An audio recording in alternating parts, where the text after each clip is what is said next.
Ionic bond is formed by between the metal and non-metal elements. For example, we take example sodium chloride.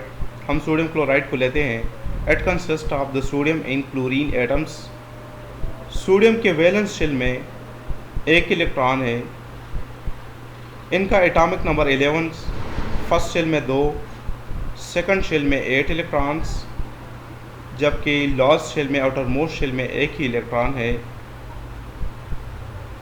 ये जब एक electron loss कर देते हैं तो इस पर पॉजिटिव चार्ज आ जाता है. जबकि क्लोरीन आप देखते हैं इनका एटॉमिक नंबर 17 है.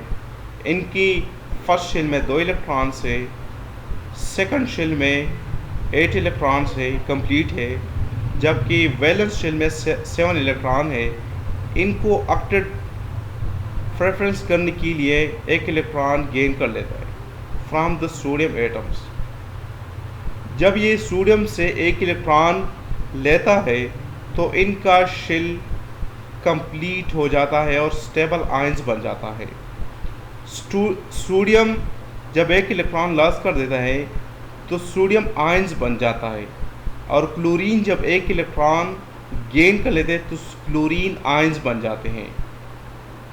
अब आप देखिए सोडियम का इनर शेल वो कंप्लीट है और क्लोरीन का आउटर मोस्ट शेल कंप्लीट है, तो दोनों के दरमियान एक बॉन्ड बन जाता है, फोर्स ऑफ अट्रैक्शन बन जाता है, जिसको हम इलेक्ट्रोस्टैटिक फोर्स ऑफ अट्रैक्शन कहते हैं, और ये लीड्स कर देते हैं आयनिक बॉन्ड्स को.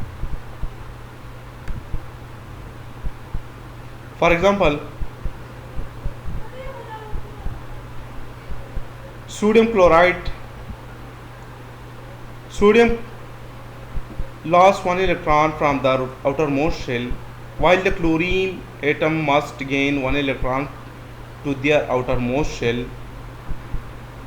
The inner shell of the sodium are stable due to remain of the octet,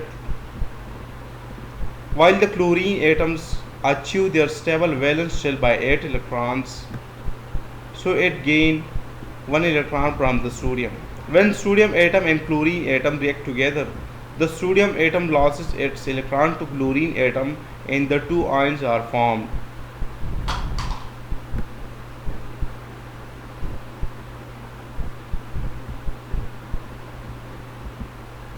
The two ions have opposite charges, sodium ions and chlorine ions.